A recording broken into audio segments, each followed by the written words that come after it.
Hello everyone, आज के class का जो टॉपिक ऑफ डिस्कशन है वो है वेब शेपिंग सर्किट्स। आज के क्लास में मैं सबसे पहले आप लोगों को वेब शेपिंग सर्किट का इंट्रोडक्शन पढ़ाऊंगा। इंट्रोडक्शन पढ़ाने के बाद necessity of web shaping circuits पढ़ाऊंगा, जिसमें आप लोगों को देखने के लिए मिलेगा कि वेब शेपिंग सर्किट्स का आवश्यकता क्या है। ठीक है, उसके बाद हम लोग लास्ट में पढ़ने वाले हैं classification of web shaping circuits, जिसमें आप लोगों को देखने के लिए मिलेगा कि कितने टाइप्स के वेब शेपिंग सर्किट्स होते हैं और उनका जो क्लासिफिकेशन किया गया है वो किस बेसिस पे किया गया है। ठीक है, तो इस तरीके से कुल मिला के वेब शेपिंग सर्किट से रिलेटेड आज के क्लास में हम लोग 3 टॉपिक कवर करने वाले हैं। तो सबसे पहले हम लोग बात कर लेते हैं इंट्रोडक्शन के बारे में। तो इंट्रोडक्शन स्टार्ट करने से पहले थोड़ा सा ये इसका जो नाम है वेब शेपिंग सर्किट, इस पे हम लोग बात कर लेते हैं। सर्किट क्या होता है तो आप लोग ऑलरेडी जानते हो, circuit is the combination of electronics and electrical components.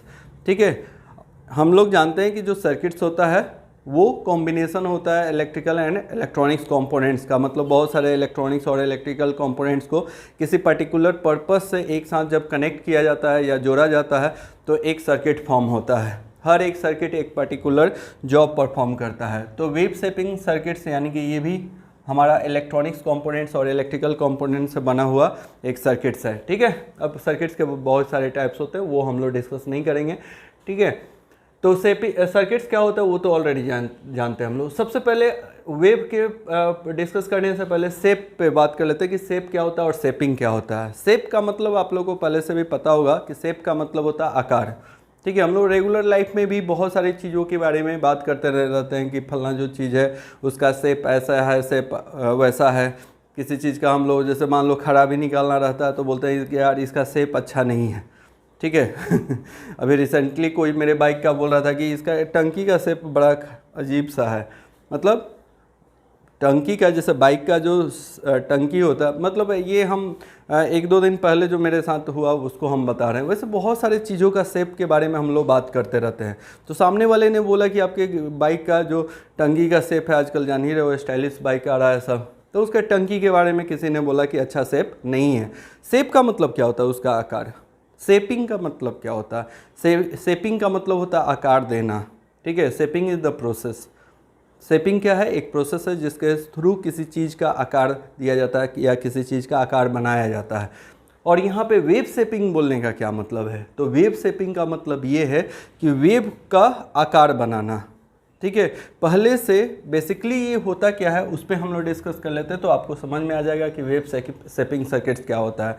जैसे मान लो कोई पहले से एक सिग्नल है, तो हर एक सिग्नल का अपना एक वेब शेप होता है। आप लोग शुरू से पढ़ते आ रहे हो। जैसे मान लो एक साइनोसाइडल सिग्नल्स है, तो साइनोसाइडल सिग्नल्स है तो इसका भी एक शेप है ना। कोई ट्रायंगुलर सिग्नल होता है, कोई पल्स सिग्नल होता है, कुछ भी सिग्नल्स होता है, तो हर एक सिग्नल का कुछ ना कुछ शेप होता है। तो अगर मान लो ये कोई सिग्नल्स है, इसका कुछ अपना शेप है और इसके शेप को और क्या करना है, चेंज करना है। इसके शेप को क्या करना है, बदल देना। तो इसके शेप को बदल देने के प्रोसेस को, यानी कि एक शेप से सिग्नल्स के दूसरे शेप में कन्वर्ट करने के प्रोसेस को वेब शेपिंग बोला जाता है। समझ रहे हो, फिर से मैं बोल देता हूँ, समझा देता हूँ। वेब शेपिंग वर्ड का पहले मतलब समझिए, उसके बाद सर्किट का बात करेंगे। वेब शेपिंग का मतलब क्या होता है, वेब का शेपिंग करना। ठीक है, वेब का शेपिंग करना मतलब क्या, वेब का जो आकार है उसको चेंज करना। यानी कि जब इसका आकार चेंज होगा तो एक नया शेप का मिल जाएगा। जैसे मान लो इसको हम लोग, ये इनपुट किसी सर्किट का रहा, या मान लो ये कोई सिग्नल है और इसको शेपिंग करके ऐसा सिग्नल में हम लोग कन्वर्ट कर दिए। ठीक है, इसी सिग्नल से ऐसा सिग्नल बना दिए, तो इसको वेब शेपिंग प्रोसेस बोला जाता है। और जो सर्किट यूज किया जाता है वेब शेपिंग के लिए, और ये जो शेपिंग वगैरह होता है, एक चीज़ बताना भूल गए कि जो वेब शेपिंग का काम होता है ये कोई हम लोग हथियार लेके नहीं करते हैं। जैसे मान लो आपके घर में कोई चीज़ है, उसका शेप चेंज करना था, उसको काट उठ के चेंज कर दिए। लेकिन यहाँ पे वेब का कोई जो शेप होता है उसको तो हम लोग कोई हथियार से, चाकू से, छुरी से या कुदाल से तो काट के चेंज करेंगे नहीं। तो वेब का शेप चेंज करने के लिए यहाँ पे सर्किट यूज होता है। तो जो सर्किट वेब शेपिंग के लिए यूज होता है उसको वेब शेपिंग सर्किट बोला जाता है। जितना समझ में आया उतना से काम चलाइए। ठीक है, बहुत सारा वेब शेपिंग सर्किट पहले हम लोग पढ़ चुके हैं। ठीक है, अब कहोगे कहाँ पे वेब शेपिंग पढ़ चुके हैं, तो डायरेक्टली इनडायरेक्टली कहीं ना कहीं आप पढ़ चुके हैं। जैसे आप लोगों ने पिछले सेमेस्टर में रेक्टिफायर पढ़ा, क्या पढ़ा, रेक्टिफायर पढ़ा। तो जो रेक्टिफायर आप लोग पढ़े वो भी एक तरह का वेव शेपिंग सर्किट्स है, वो भी एक तरह का वेव शेपिंग सर्किट्स है, क्योंकि वो वेव के शेप को क्या किया, चेंज किया। उसका इनपुट सिग्नल जैसा दिया आप लोगों ने, क्या वैसा ही आउटपुट सिग्नल आया, नहीं आया ना। इनपुट जैसा दिया उसका जस्ट मतलब अलग नेचर का या अलग शेप का आउटपुट सिग्नल प्रोड्यूस किया। तो वो जो हम लोग रेक्टिफायर सर्किट पढ़े, तो वो जो रेक्टिफायर सर्किट्स है उसको भी आप बोल सकते हैं कि वो भी एक वेव शेपिंग सर्किट्स होता है। तो रेक्टिफायर भी एक वेव शेपिंग सर्किट है, क्योंकि वो सिग्नल्स के शेप को क्या करता है, चेंज करता है।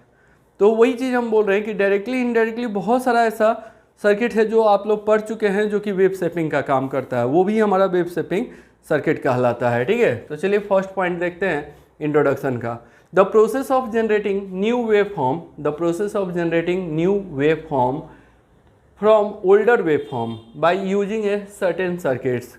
बोला जा रहा है कि द प्रोसेस ऑफ जनरेटिंग, एक प्रोसेस जिसके थ्रू हम लोग क्या करते हैं, न्यू वेव फॉर्म जनरेट करते हैं किसी सिग्नल का फ्रॉम ओल्डर वेव फॉर्म। मान लो ये ओल्डर वेव फॉर्म है, पुराना वेव फॉर्म है, उससे हम लोग नया एक वेव फॉर्म प्रोड्यूस करा लिए by using a certain circuit. ठीक है, by using a certain circuit. The process of generating new wave form from older wave form by using a certain circuit, यहाँ पे हम लिख देते हैं is known as wave shaping. ठीक है, तो वेव शेपिंग एक प्रोसेस है। हम वेव शेपिंग सर्किट्स नहीं लिखे, हम लिख रहे हैं कि इस प्रोसेस को वेव शेपिंग बोला जाता है, जिस प्रोसेस से एक नया वेव फॉर्म जनरेट किया जाता है पुराने वेव फॉर्म से। अगर पुराने वेव फॉर्म से नया वेव फॉर्म जनरेट किया जाता है बाय यूजिंग ए सर्किट, तो उसको हम लोग उस प्रोसेस को ही क्या बोलते हैं, वेव शेपिंग बोलते हैं। ठीक है, आई थिंक ये अब आप लोग को याद रहेगा। नेक्स्ट पॉइंट क्या है, the circuit which is use for wave shaping is known as wave shaping circuit. जो सर्किट यूज होता है वेव शेपिंग करने के लिए, मतलब नया वेव फॉर्म जनरेट करने के लिए पुराना वेव फॉर्म से, तो जो सर्किट यूज होता है उस सर्किट्स को हम लोग क्या बोलते हैं, उसको हम लोग बोलते हैं wave shaping circuits. Next point क्या है, द वेव शेपिंग इज, अच्छा ये जो वेव शेपिंग है, देखोगे कभी हम एक साथ लिख देते हैं, वेव और शेपिंग दो अलग अलग वर्ड है एक साथ, तो ये भी ठीक है। अलग अलग भी लिखोगे तब भी ठीक है। देखो बुक में भी हम देखते हैं कभी से साथ में लिखा हुआ है, कभी अलग लिखा हुआ है, इसलिए कन्फ्यूज नहीं होइएगा। चलिए आगे बढ़ते हैं। The wave shaping is important in most of the signal process system. ठीक है, and is perform by the circuit known as differentiator, integrator, limiter, clipper, clamper, etc। अब इसको समझिए, the wave shaping is important in most of the signal process system. बहुत सारा ऐसा signal process system होता है जहाँ पे वेव शेपिंग सर्किट का बहुत ही इम्पॉर्टेंट रोल होता है, या बहुत वो एक इम्पॉर्टेंट रोल प्ले करता है। ठीक है, is performed by circuit is known as, और ये जो सर्किट वेव शेपिंग का काम करता है इसको हम लोग डिफरेंशिएटर बोलते हैं, इंटीग्रेटर बोलते हैं, लिमिटर बोलते हैं, क्लिपर, क्लैम्पर, जो कि आगे हम लोगों को पढ़ना है। या इतना पॉइंट ना लिख के आप चाहो तो एक नया, ये सब किताबी बात है, जिस बुक से हम लिखे हैं उसमें ऐसा ही लिखा हुआ था, नहीं तो आप डायरेक्ट लिख सकते हो the example of wave shaping circuits are differentiator, integrator, limiter, clipper and clamper. उसके बाद ETC लगा लेना है, इतना सही नहीं होता, बहुत तरह के वेव शेपिंग सर्किट्स होते हैं। ठीक है, तो इस पूरे सेंटेंस को ऐसे लिखा जा सकता है, मतलब कि जो डिफरेंशिएटर होता है, आगे हम पढ़ाने वाले हैं कि डिफरेंशिएटर क्या होता है। मैं बताने वाला हूँ कि एक ऐसा सर्किट जो डिफरेंशिएशन परफॉर्म करता है। जैसे कोई सिग्नल देते हैं तो उसका डिफरेंशिएशन निकालता है, जैसे कोई हम लोग डिफरेंशिएशन मैथ में पढ़े हैं ना, बिल्कुल वही काम ये करता है। वैसे ही इंटीग्रेटर होता है जो कि इंटीग्रेट करता है।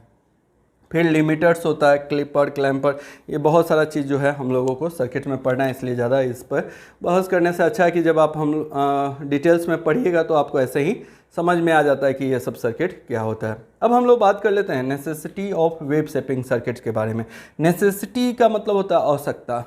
ठीक है, कि वेव शेपिंग सर्किट का क्या ऐसा आवश्यकता है, तो वेव शेपिंग सर्किट का बहुत मायने में बहुत ज़्यादा आवश्यकता होता है। ठीक है, जैसे जैसे आप सब्जेक्ट पढ़ते जाते हैं तो आपको ये सारी बातें समझ में आती है कि वेव शेपिंग सर्किट्स का क्या ज़रूरत है।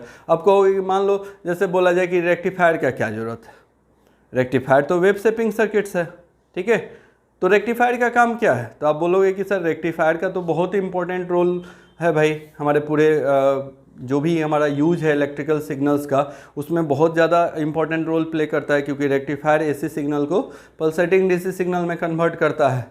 अगर रेक्टिफायर नहीं होता तो कौन एसी सिग्नल को डीसी सिग्नल में कन्वर्ट करता? तो वो भी तो एक वेव शेपिंग सर्किट्स है, बोलो, है ना। तो वैसे ही बहुत सारे सर्किट्स होते हैं, हर एक सर्किट का अपना एक एप्लीकेशन है। जैसे डिफरेंशिएटर है, इंटीग्रेटर है, ठीक है, बहुत सारे फिल्टर्स होते हैं। अब फिल्टर्स का क्या ज़रूरत है, फिल्टर्स तो पढ़ चुके हो। चलो हम इंटीग्रेटर डिफरेंशिएटर आप नहीं पढ़े हो तो नहीं पूछते हैं, लेकिन आप फिल्टर तो पढ़े हैं। अब आपसे बोला जाए कि फ़िल्टर भी एक तरह का वेव शेपिंग सर्किट्स है, और पूछा जाए कि भाई अब फिल्टर का क्या इंपॉर्टेंस है, तो बोलोगे कि सर फिल्टर तो बहुत इंपॉर्टेंट रोल प्ले करता है। वो अनवांटेड सिग्नल को क्या करता है, जो डिजायर्ड सिग्नल है उससे अलग करता है, ठीक है। तो बहुत इंपॉर्टेंट रोल है उसका हमारे इलेक्ट्रिकल और इलेक्ट्रॉनिक डिवाइस में।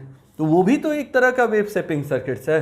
तो इस तरीके से जब आप प्रैक्टिकली रिलेट करते हो ना, जो टॉपिक पढ़ चुके हो उसको जब प्रैक्टिकली रिलेट करते हो तो आपको अपने आप ही जवाब मिल जाता है, ठीक है। तो चलिए थोड़ा सा बात कर लेते हैं, कुछ पॉइंट्स है, कुछ किताबी बातें हैं, उसको लिख लेते हैं, ठीक है। उसके बाद हम लोग आगे थोड़ा सा प्रोसीड करेंगे। हमने यहाँ पे लिखा है there are following necessity of wave shaping circuits. मतलब ये जो फॉलोइंग स्टेटमेंट लिखा हुआ है ये नेसेसिटी को बताता है कि वेव शेपिंग सर्किट का आवश्यकता क्या है। जैसे पहला आवश्यकता क्या है, to generate one wave from the other. To generate one wave from the other मतलब नया कोई वेव जनरेट करने के लिए या एक वेव जनरेट करने के लिए दूसरे वेव फॉर्म से, तो ये भी तो ये इसके नेसेसिटी में आएगा, ये भी तो इसके आवश्यकता में आएगा। अगर आपको नया कोई वेव फॉर्म जनरेट करना है, आपके पास एक टाइप का वेव फॉर्म है, लेकिन उससे कोई नया एक वेव फॉर्म जनरेट करना है, तो किसको यूज करोगे? वेव शेपिंग सर्किट को यूज करोगे, है ना। और जनरली बहुत बार ऐसा होता है, जैसे मान लो डीसी सिग्नल प्रोड्यूस किया है, तो डीसी सिग्नल भी तो एक सिग्नल है या एक वेव फॉर्म है, तो उसको किससे प्रोड्यूस कराया गया? एसी सिग्नल से प्रोड्यूस कराया गया। तो ऐसे चीज़ों को रिलेट करके पढ़िए। To limit the voltage and current level. To limit the voltage and current level, इसका क्या मतलब है? ठीक है, जब शेप चेंज होगा किसी भी सिग्नल का तो उसका वोल्टेज और करेंट का भी लिमिटेशन होता है। जैसे यहीं पे ले लो एसी सिग्नल। अच्छा, यही बार बार हम एग्जांपल इसलिए ले रहे हैं क्योंकि ये रेक्टिफायर वगैरह आप लोग का पढ़ा हुआ है। अदरवाइज हम कोई भी एग्जांपल लेके समझा देते हैं, लेकिन वैसा एग्जांपल नहीं ले सकते हैं जो आपने पढ़ा ही नहीं, ठीक है। आगे अभी पढ़ने वाले हैं तो वहाँ पे भी रिलेट करके हम लोग बताते हैं, आप लोग को समझ में आता है। जैसे मान लो वोल्टेज लेवल को और करंट लेवल को लिमिट करने के लिए वेव शेपिंग सर्किट को यूज किया जाता है। एक बात बताओ, यहाँ पे वोल्टेज का लेवल जो है देख रहे हो कहाँ से कहाँ तक है, मतलब यहाँ पे वोल्टेज का लेवल क्या है, बड़ा है, मतलब overall peak to peak voltage बहुत ज़्यादा है, लेकिन यहाँ का पिक टू पिक वोल्टेज की बात करें तो अलग आएगा। या इसका मान लो हम लोग आरएमएस वैल्यू निकालें और इसका आरएमएस वैल्यू निकालें तो इसका आरएमएस वैल्यू अलग आएगा, इसका आरएमएस वैल्यू अलग आएगा।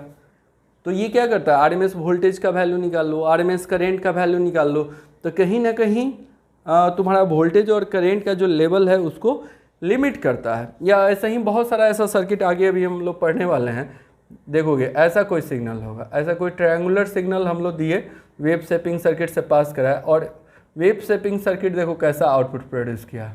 ये ट्रायंगुलर पहले बना लेते हैं, देखो वेव शेपिंग सर्किट ऐसा आउटपुट प्रोड्यूस करा। ऐसा हम पढ़ाने वाले हैं, ऐसा नहीं है कि जैसे क्लिपर क्लैम्पर पढ़ाएंगे तो वो कैसे क्लिप करेगा क्लैम्प करेगा। तो इसका देखो एम्पलीट्यूड को क्या कर दिया, यहाँ से कट कर दिया, ये आउटपुट सिग्नल है उस कोई क्लिपर सर्किट का, ये इनपुट सिग्नल है, ये आउटपुट सिग्नल है। तो ये क्या किया, एम्पलीट्यूड को कंप्रेस कर दिया या फिर लिमिट कर दिया। तो ऐसा बहुत सारा सर्किट पढ़ेंगे, फिलहाल अभी याद रखिए to limit the voltage and current level, voltage और करेंट लेवल को लिमिट करता है। To hold the wave form to a particular DC level, ये बात तो आप लोगों को पहले से भी पता है। To hold the wave form to a particular DC level, जैसे रेक्टिफायर का आउटपुट सिग्नल होता है तो रेक्टिफायर क्या करता है, रेक्टिफायर सर्किट एक वेव शेपिंग सर्किट्स है जो कि एक तरह का डीसी सिग्नल को होल्ड करके रखता है। एक तरह के डीसी सिग्नल को क्या करता है, होल्ड करके रखता है। तो होल्ड करके रखना मतलब, होल्ड करने का मतलब तो ऐसे होता है पकड़ के रखना, तो बोल सकते हो कि पकड़ के रखता है ना। नेक्स्ट पॉइंट क्या है, to get the desired value of average and RMS voltage and current. अभी जस्ट हम बताए हैं to get the desire value of average and RMS voltage and current, आपको डिजायर वैल्यू का आरएमएस वोल्टेज और current चाहिए होगा, तो उसके लिए भी आप वेव शेपिंग सर्किट का यूज करते हैं। ठीक है, तो चलिए और भी बहुत सारा एप्लीकेशन देखेंगे जैसे जैसे हम लोग पढ़ते जाएंगे। अब हम लोग बात करेंगे classification of wave shaping circuits के बारे में। ठीक है, classification of wave shaping circuits के बारे में बात करेंगे। पहला पॉइंट देखो, इसमें हमने क्या लिखा है, depending upon the electronics component used in wave shaping circuit it is classified as. इसका मतलब क्या है, depending upon the electronics components use in wave shaping circuit, जो वेव शेपिंग सर्किट में हमारा इलेक्ट्रॉनिक्स कंपोनेंट यूज होता है उसके आधार पे इसको फॉलोइंग टाइप से क्लासिफाई किया जाता है।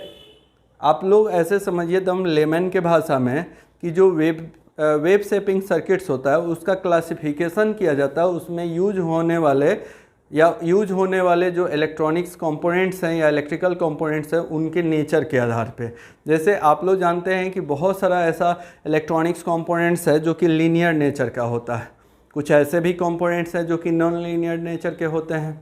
आपको ये कौन सा लीनियर नेचर का कंपोनेंट्स होता है, कौन सा नॉन लीनियर नेचर का कंपोनेंट्स होता है, तो रेसिस्टर, कैपेसिटर, इंडक्टर, तीन कंपोनेंट्स, रेसिस्टर, कैपेसिटर, इंडक्टर, ये तीन हमारे ऐसे कंपोनेंट्स होते हैं जो लीनियर नेचर के होते हैं, जो ओम्स लॉ को फॉलो करते हैं, जिनमें वोल्टेज का वैल्यू बढ़ाइएगा तो करंट का भी वैल्यू बढ़ेगा। तो आप अभी मान के चलिए तीन हमारे लीनियर कंपोनेंट्स हो गए, रेसिस्टर, इंडक्टर, कैपेसिटर।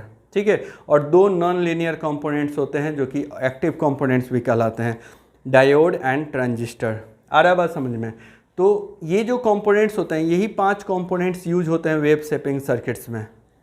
ठीक है, कभी कभार वो भी क्या बोलते हैं ऑपरेशनल एम्पलीफायर भी यूज होता है, ऑपरेशनल एम्पलीफायर को भी हटाइए, मेनली यही 5 कंपोनेंट्स यूज होते हैं, resistor, inductor, capacitor, diode and transistor.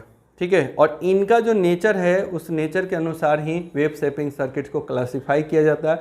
तो बेसिकली याद रखना है कि जो वेव शेपिंग सर्किट्स होता है वो 2 टाइप्स का होता है और दोनों टाइप्स को हम लोग को डिटेल्स में स्टडी करना है। ठीक है, तो पहला वेव शेपिंग सर्किट होता है लीनियर वेव शेपिंग सर्किट्स और दूसरा जो वेव शेपिंग सर्किट्स होता है वो होता है नॉन लीनियर वेव शेपिंग। याद रखना, linear wave shaping circuits and non linear wave shaping circuit, there are 2 types of wave shaping circuits. ठीक है, अब लीनियर वेव शेपिंग सर्किट्स जो होता है अभी यहाँ पे हम बताने वाले हैं। ठीक है, तो हम बेसिकली यही बताने वाले हैं कि ये जो लीनियर वेव शेपिंग सर्किट्स होता है इसका कंस्ट्रक्शन जो होता है लीनियर कंपोनेंट्स को यूज करके किया जाता है, रेसिस्टर, इंडक्टर, कैपेसिटर को यूज करके किया जाता है, इसीलिए इसको लीनियर वेव शेपिंग सर्किट बोला जाता है। और इसके भी 3 टाइप्स होते हैं, RC सर्किट, RL सर्किट और RLC सर्किट। देखो RLC रेसिस्टर, इंडक्टर, कैपेसिटर, तो रेसिस्टर और कैपेसिटर से बना हुआ जो सर्किट होगा उसको RC सर्किट बोलेंगे, रेसिस्टर इंडक्टर से बना हुआ उसको RL बोलेंगे, रेसिस्टर इंडक्टर कैपेसिटर से बना हुआ होगा यानी कि तीनों कंपोनेंट से बना हुआ होगा उसको RLC सर्किट बोलेंगे। ये तीनों तरह के जो सर्किट्स होते हैं ये हमारे लीनियर वेव शेपिंग सर्किट्स कहलाते हैं। अकॉर्डिंग टू सिलेबस हम लोग को RC सर्किट और RL सर्किट 2 ही पढ़ना है, RLC सर्किट नहीं पढ़ना है। अब दूसरे की तरफ मूव करेंगे। दूसरा जो हमारा वेव शेपिंग सर्किट्स होता है इसका जो नाम है वो है non linear wave shaping circuits. इसको नॉन लीनियर वेव शेपिंग क्यों बोला जाता है, non linear wave shaping circuits क्यों बोला जाता है? क्योंकि इसका जो कंस्ट्रक्शन होता है इसके कंस्ट्रक्शन में नॉन लीनियर कंपोनेंट्स यूज होता है। ठीक है, डायोड और ट्रांजिस्टर से इसका डिज़ाइन किया जाता है, इसलिए इसको नॉन लीनियर सर्किट्स बोला जाता है। ठीक है, जैसे क्लिपर और क्लैम्पर, क्लिपर और क्लैम्पर जब पढ़ाएंगे तो दोनों में देखने के लिए आप लोग को मिलेगा कि डायोड होगा और डायोड बहुत ही इंपॉर्टेंट रोल प्ले करेगा।